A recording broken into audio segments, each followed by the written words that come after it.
안녕하세요. 원룸카트입니다. 오늘은 집에서 멀리 떨어진 곳에 취약이나 취업을 해서 원룸을 알아보시는 분들을 위해 이 영상을 준비했습니다. 여러분이 처음 자취방을 구할 때 막막하고 어렵게 느껴질 수 있는 부분을 아주 쉽고 자세하게 처음부터 끝까지 싹 정리해서 알려드릴 테니 집중해서 보시기 바랍니다. 먼저 집을 보러 가기 전 직방, 다방, 피터팬, 네이버 등 다양한 부동산 중개 플랫폼을 통해 그 지역의 시세를 먼저 알아보시길 바랍니다. 원룸을 알아보실 때 가장 중요한 포인트는 바로 시세입니다. 일일이 전화를 하지 않더라도 이러한 중개 플랫폼들을 통해 어느 정도 시세는 알 수 있을 겁니다. 일반적인 원룸의 시세는 건물 연식에 따라 큰 차이가 나지만 같은 연식의 건물이라도 위치가 큰 대로변이나 지하철역 부근처럼 모두가 선호하는 지역일수록 상대적으로 금액대가 높게 형성됩니다. 그 다음으로 방의 크기, 구조, 옵션 유무 등에 따라 시세가 정해진다고 보시면 됩니다. 여기서 중요한 포인트 하나, 중개 플랫폼을 보시다 보면 월세를 저렴하게 보이게 하려고 관리비를 따로 표기하는 경우가 대부분인데 이 부분이 함정입니다. 예를 들어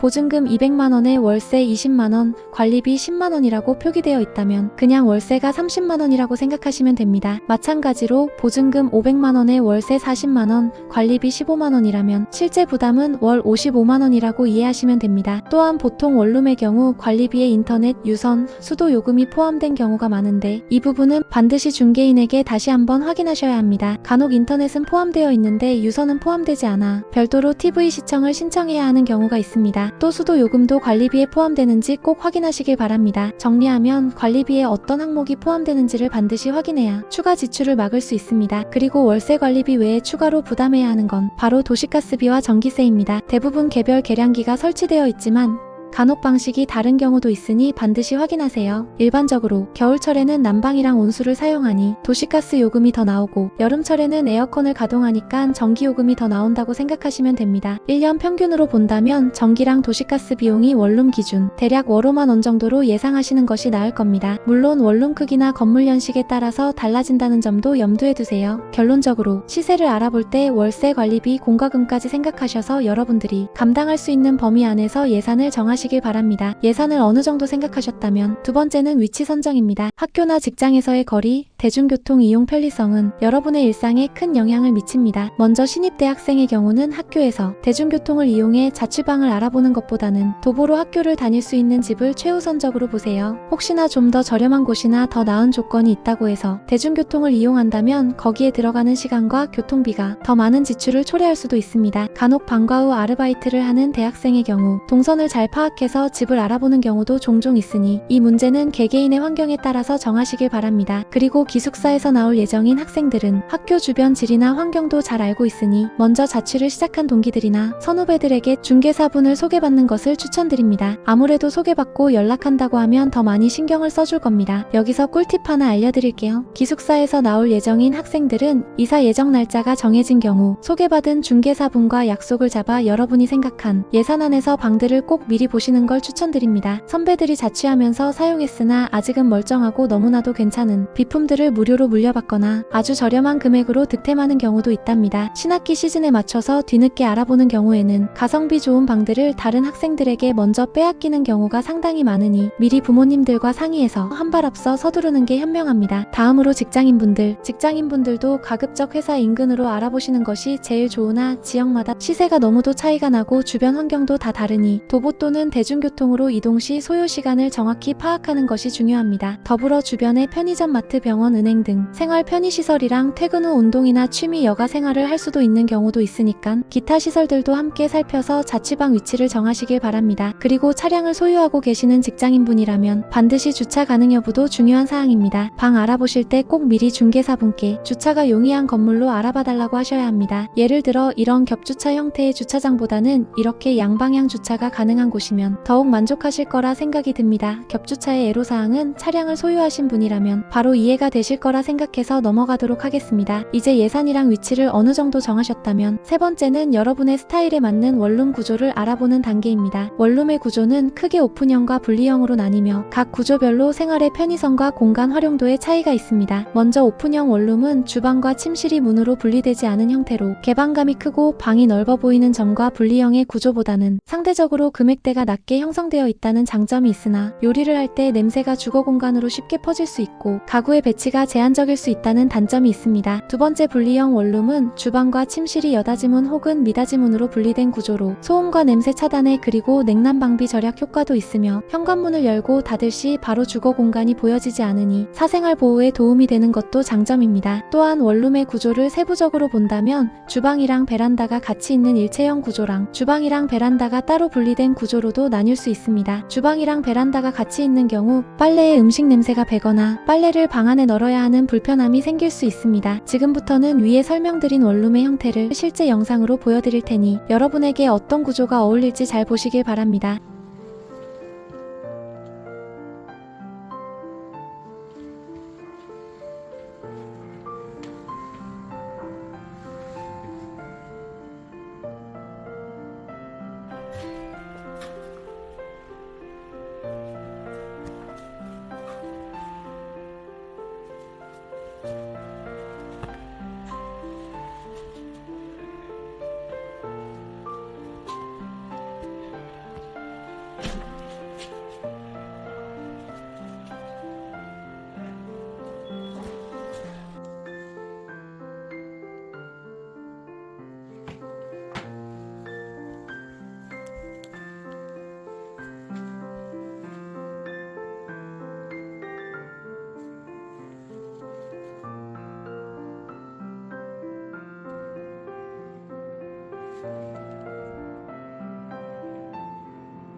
잘 보셨나요? 가장 특징적인 원룸의 형태를 보여드렸습니다. 여기서 잠깐 옵션 사항도 방마다 다르다는 점도 보셨나요? 일반적인 원룸에는 에어컨, 세탁기, 냉장고, 가스렌지는 기본적으로 설치가 되어 있는데 침대, 책상, 옷장, TV, 전자레인지 등은 원룸마다 있는 곳도 있고 없는 곳도 많아서 이런 기타 추가적인 옵션이 필요하신 분은 방 알아보실 때 미리 중개사분께 이러한 추가 옵션이 있었으면 좋겠다라고 미리 말씀드리시길 바랍니다. 또 원룸의 크기가 작다고 생각하시는 분은 예상한 예산 범위 안에서 투룸도 보시기 바랍니다.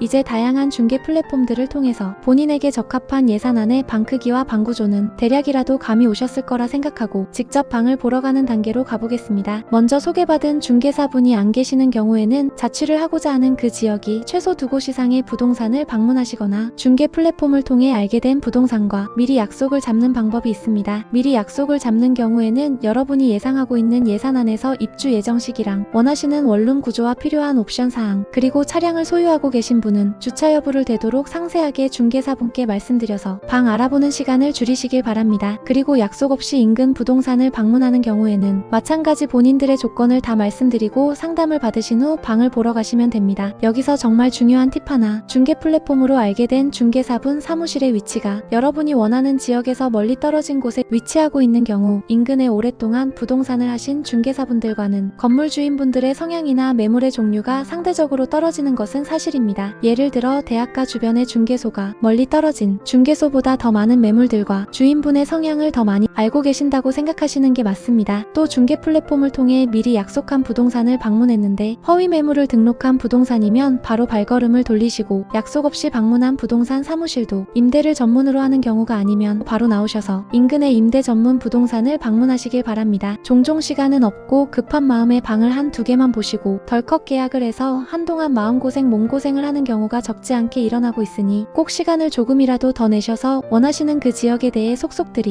알고 계시는 중개사분을 만나 여러분의 조건에 최대한 부합되는 방을 찾으시길 바랍니다. 자, 이제 실제로 조건에 부합한 방을 차례로 보러 가셨을 때입니다. 겉모습만 보고 덜컥 계약하시면 나중에 후회하는 경우가 생길 수 있습니다. 후회 없는 자취방 구하는 방법을 제가 정리해드리는 체크리스트를 활용하여 꼼꼼하게 점검해주세요. 첫째, 현관문을 열었을 때 하수구 냄새 등 이상한 냄새가 나는지 제일 먼저 확인하세요. 냄새가 나는 집이면 사는 동안 정말 괴로우니 바로 다른 집으로 발걸음을 돌리세요. 두 번째, 되도록 낮 시간대에 방문하셔서 채광을 확인하세요. 현관문을 열어 이상한 냄새가 안 나시면 이제 들어가셔서 방 안에 햇빛은 얼마나 들어오는지 확인하세요. 아무리 남향인 방들도 원룸 건물들이 밀집해 있는 경우 건물과 건물 사이 간격이 좁아 채광이 안 좋은 경우도 많으니 전등 스위치를 켜고 끄고를 반복해서 확인해보세요. 채광과 통풍이 부족하면 습하고 곰팡이가 생길 위험이 아주 높습니다. 세 번째는 수압 및 배수 상태 확인하세요. 화장실 변기물을 내려보고 세면대와 샤워기 수압을 확인해보세요. 또한 세면대랑 싱크대에 물을 채우고 나서 배수가 원활한지도 꼭 확인해야 합니다. 네 번째, 벽지 및 장판 상태 확인하세요. 곰팡이 흔적이나 파손된 곳이 없는지 꼼꼼히 살펴보세요. 심하게 훼손된 부분이 있다면 계약 전에 사진으로 남겨두거나 수리를 요청해야 합니다. 다섯 번째, 방충망이 찢어진 곳은 없는지 저층이라면 방범창이 튼튼하게 설치되어 있는지 확인하는 것이 안전에 중요합니다. 여섯 번째, 전체적으로 둘러보고 있는 중 벌레 퇴치제가 하나라도 보이면 보고 계신 방도 바로 패스하세요. 이미 벌레 소굴일 수도 있습니다. 일곱 번째, 문 손잡이가 노후되었는지 문이 잘 닫히고 열리는지 샤워기 내지 수도꼭지에서 물이 새는 곳은 없는지 미닫이 문이랑 창문이 잘 열리고 닫히는지 전반적으로 체크하세요. 이렇게 섣불리 방만 이쁘고 깔끔하다고 해서 덜컥 계약하시지 마시고 이러한 체크사항을 한 번 더 확인해 보시길 바랍니다. 이제 마지막 단계입니다. 드디어 여러 곳의 방을 둘러본 후 마음에 쏙 드는 방을 찾으셨다면 중개사분과 다시 한번 보증금 및 월세 관리비 포함 사항까지 확인하시고 수리가 필요한 사항이 있을 시에는 입주 전까지 수리 가능 여부를 약속 받으셔야 합니다. 그리고 계약하려는 건물의 등기부등본을 반드시 열람하여 등기부등본상 실제 집주인의 명의로 된 계좌번호로 계약금을 입금하시면 됩니다. 일반적으로 원룸 월세를 계약하는 경우 방을 보신 그날에는 실제 집주인을 직접 만나지 못하고 가계약금의 형태로 한 달 월세 내지는 보증금의 5에서